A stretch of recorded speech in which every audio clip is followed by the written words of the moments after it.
এই দেখুন বন্ধুরা, আপনাদের দাদা বাজার থেকে দুটো ইলিশ মাছ নিয়ে আসছে, বেশি বড় না, ছোট সাইজ। এই যে তার সাথে অল্প কাচকি মাছ নিয়ে আসছে। এই মাছগুলো এবার আমি কেটে নেব।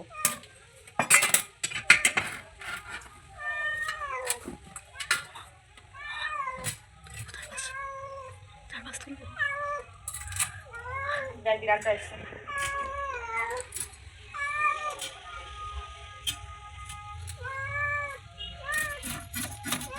মাছগুলোকে লাউ পাতায় ভাপা দেখাবো।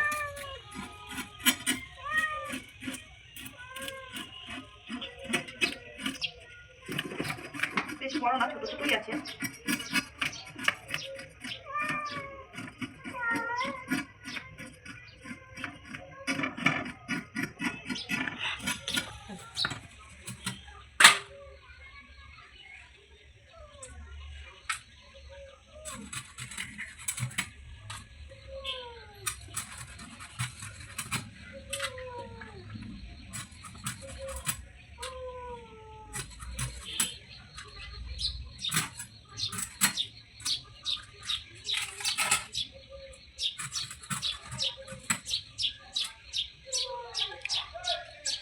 মাছটা ডিম হয়েছে, হালকা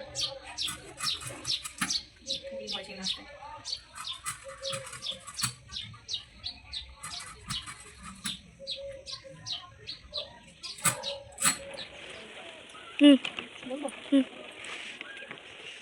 উনুনটাকে ধরিয়ে নিয়েছি। এবার চালটা দিয়ে তারপরে এর ভেতরে ভাতের মধ্যেই আমি ইলিশ মাছ ভাপা করা দেখাবো লাউ পাতা দিয়ে।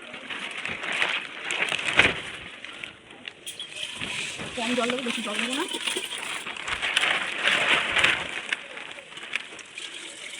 আজকে ছাদে রান্না করছি বন্ধুরা, আমার নিচে জায়গাটা কম তো ভালো করে দেখানো যায় না, রান্নাঘরের জায়গাটা কম।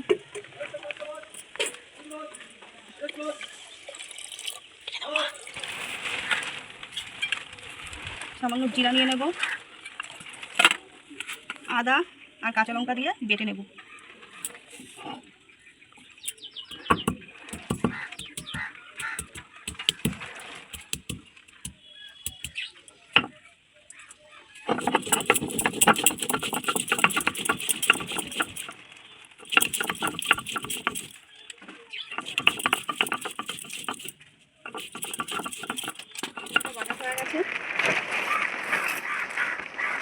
এবার এর ভেতরে স্বাদ মতো লবণ দিয়ে দেবো, হলুদ পরিমাণ মতো, সরষের তেল দিয়ে মাখিয়ে নেবো ভালো করে।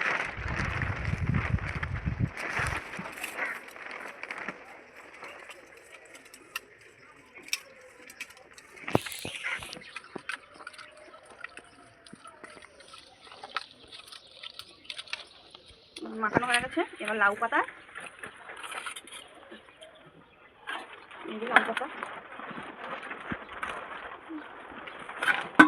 লাউ পাতাগুলো আমি থেকে ধুয়ে রেখেছি।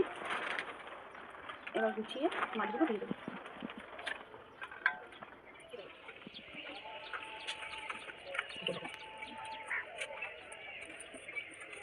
বাবু বেটে বেটে দিই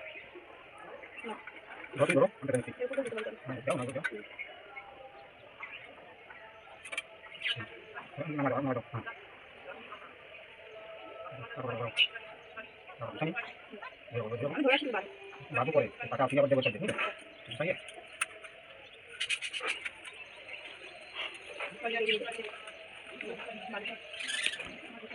এরকম কথা লাগবে দেবো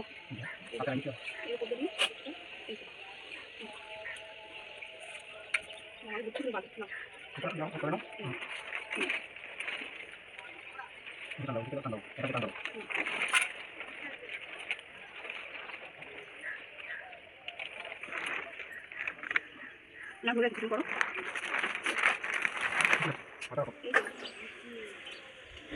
ইলিশ মাছটা এই যে পাতায় বাঁধা হয়ে গেছে, ভাত তোলাকে পরে দিয়ে দেবো। আর এবার মাছের তেল ভাজবো, তার জন্য আলু আর বেগুন কেটে দেবো।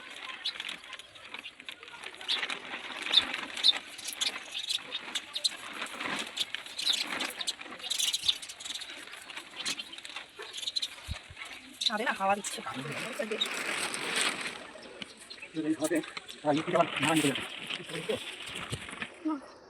ভাত উতল এসছে, এবার মাছটা দিয়ে দেবো।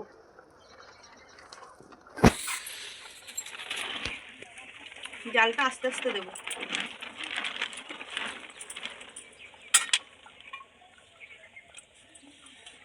ওই এমনি ওই ডাবা দেবে না, এমনি ওই তো বাঁচিয়ে থাকবে ও টাকা দিয়ে দেবো। মাছের তেলটা ভাজবো, তার জন্য কড়াই গরম হয়ে গেছে, এবার তেল দিয়ে নেবো।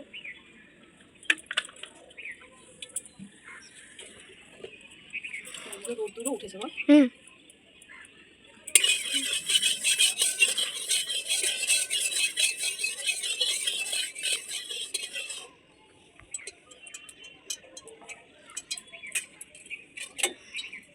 তেল গরম হয়ে গেছে, এর ভিতরে রসুন বাটা দিয়ে দেবো। রসুনটাকে ছোটো করে রেখেছিলাম, পেঁয়াজ কেটে রেখেছিলাম সেটা দিয়ে দেবো।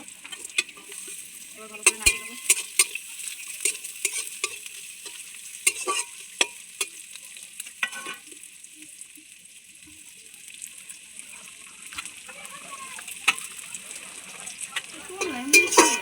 পেঁয়াজটা ভাজা ভাজা হয়ে গেছে, মাছের তেলটা দিয়ে দেবো।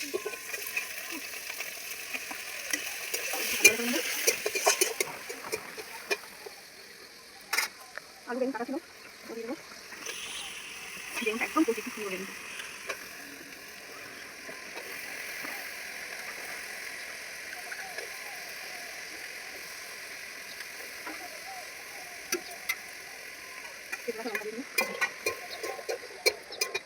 হলুদ দিয়ে দেবো,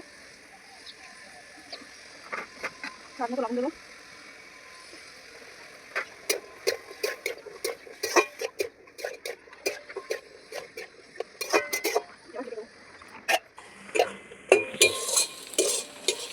মাছের তেলটা ভাজা হয়ে গেছে, এবার নামিয়ে নেব। আর এই যে ইলিশ মাছ ভাপাও হয়ে গেছে আমার, এবার সবাইকে খেতে দেবো। এই যে আমাদের মাছ ভাপা হয়ে গেছে, এবার সুতোটা ছাড়িয়ে নেবো।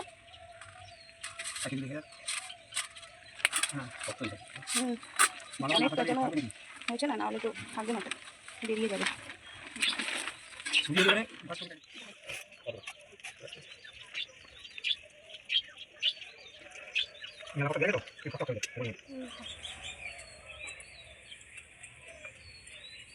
কেমন হয়েছে? মাছের তেলও ভাজা করেছি, ভালো হয়েছে। বাবা তো খায় না পেঁয়াজ রসুন।